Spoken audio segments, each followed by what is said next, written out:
Assalamualaikum warahmatullahi wabarakatuh. Baik, pada pertemuan hari ini kita semua akan kembali belajar bersama-sama tentang perkembangan anak. Pada pertemuan kemarin, kalian sudah belajar tentang psikologi anak, pengertian, tujuan setelah mempelajari psikologi anak. Kemudian pada hari ini, perkembangan anak perlu saya uraikan terlebih dahulu pengantar tentang psikologi perkembangan anak. Psikologi anak membantu orang tua dan wali memahami setiap langkah perkembangan anak dan apa yang diharapkan pada setiap tahap perkembangan anak. Jadi, tujuan setelah kalian semua belajar ini, yang pertama adalah kalian akan paham tahap-tahap perkembangan anak. Kemudian, memahami perkembangan anak penting bagi orang tua, guru, dan wali. Setiap tahap perkembangan mempunyai karakteristik dan tugas perkembangan yang berbeda-beda. Tujuan berikutnya setelah kalian memahami tahap perkembangan anak adalah kalian memahami karakteristik dari masing-masing tahap perkembangan anak dan tugas perkembangannya. Sebelum kita mempelajari tugas perkembangan anak dan tahap-tahapnya, perlu saya tegaskan tentang pertumbuhan dan perkembangan.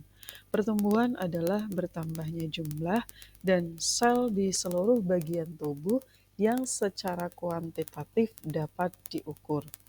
Sedangkan perkembangan yaitu bertambah sempurnanya fungsi alat tubuh yang dapat dicapai melalui kematangan belajar. Menurut Sembiring tahun 2019, beliau meneliti dan hasilnya grafik tahap perkembangan anak sebagai berikut. Usia 0-12 tahun masa bayi,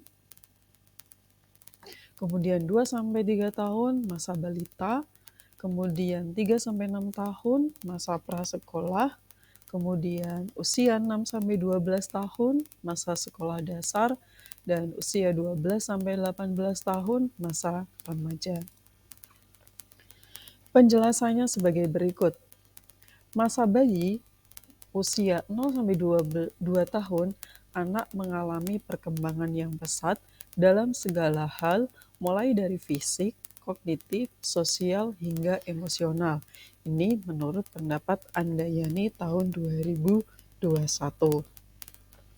Pada masa ini, anak belajar untuk mengenal dunia sekitarnya melalui indera, mulai dari penglihatan, pendengaran, hingga perabaan. Tugas perkembangan pada masa bayi adalah mengembangkan hubungan yang sehat dan aman dengan orang tua atau wali, serta mengembangkan kemampuan motorik dan kognitif dasar. Pada masa balita 2-3 tahun, menurut Latifah dan Suyadi tahun 2021, anak mulai belajar berbicara dan memperluas kosakata. Mereka juga mulai belajar mandiri, seperti mengenakan baju sendiri atau makan sendiri. Tugas perkembangan pada masa balita adalah mengembangkan kemampuan sosial seperti belajar berbagi dan berinteraksi dengan anak lain.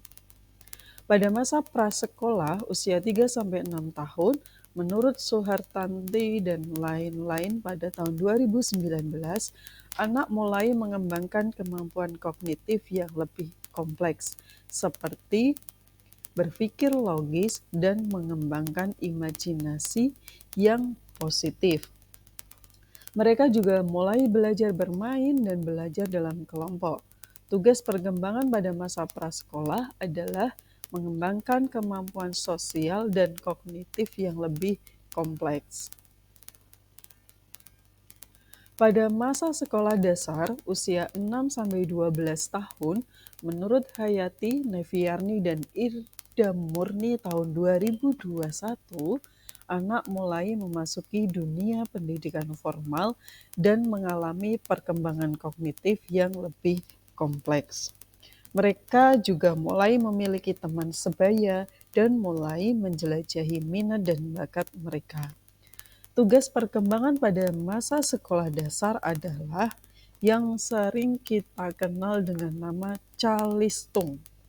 Berarti anak-anak perlu diajari membaca, menulis, juga berhitung. Kita sebagai guru, sebagai orang tua perlu mengembangkan kemampuan akademik.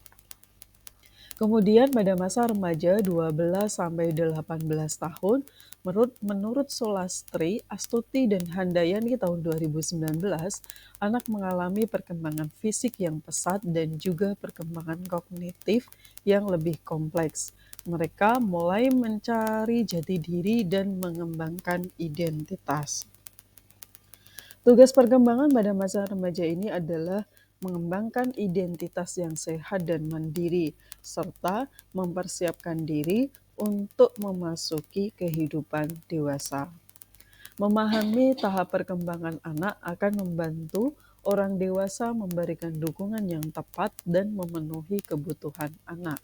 Dukungan yang tepat pada setiap tahap perkembangannya akan membantu anak tumbuh dan berkembang secara optimal. Di sisi lain, menurut Harlock tahun 1980, beliau menjelaskan secara detail mengenai fase perkembangan anak. Yang pertama, fase pranatal, masa sebelum lahir. Masa ini berlangsung sejak terjadinya konsepsi atau pertemuan sel telur dan sel sperma.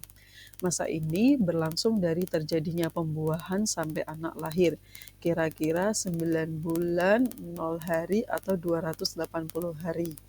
Pada waktu konsepsi atau pembuahan, pada waktu konsepsi atau pembuahan ada 4 hal yang menentukan, yaitu sifat-sifat bawaan fisik dan mental psikologi anak, jenis kelamin anak, kelahiran tunggal atau kembar, dan posisi anak dalam keluarga.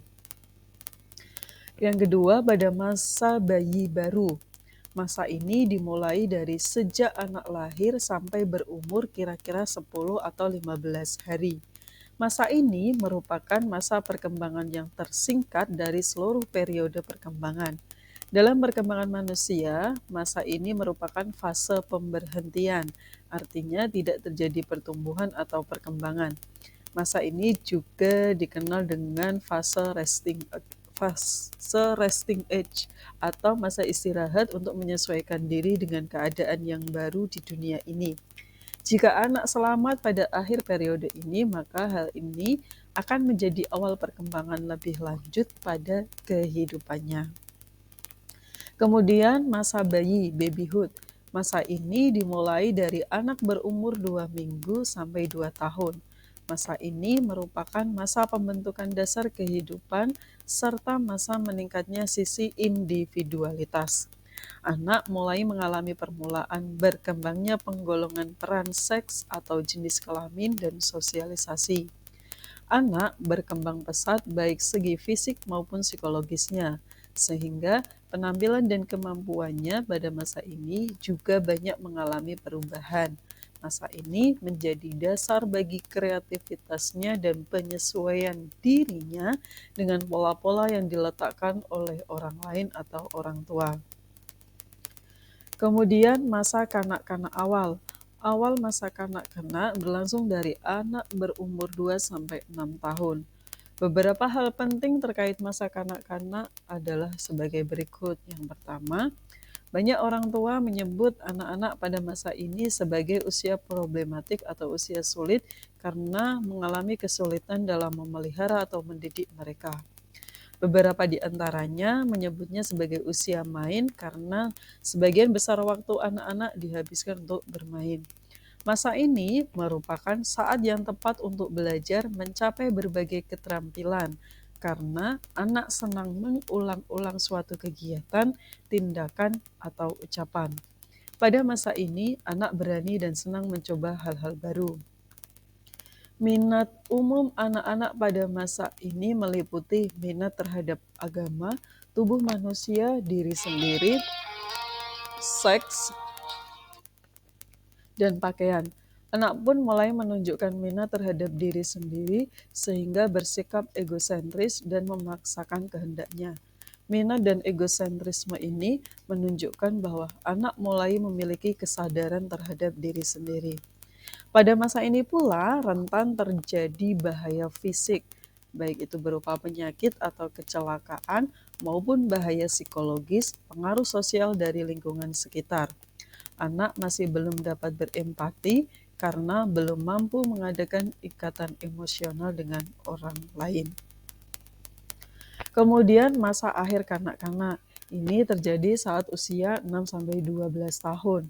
Masa ini juga disebut sebagai masa tidak rapi, masa menyulitkan, atau masa bertengkar.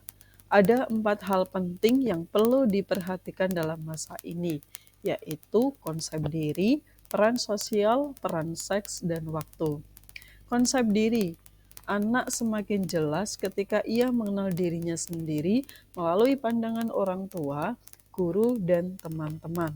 Ia mulai membandingkan kemampuan dan prestasinya dengan kemampuan temannya.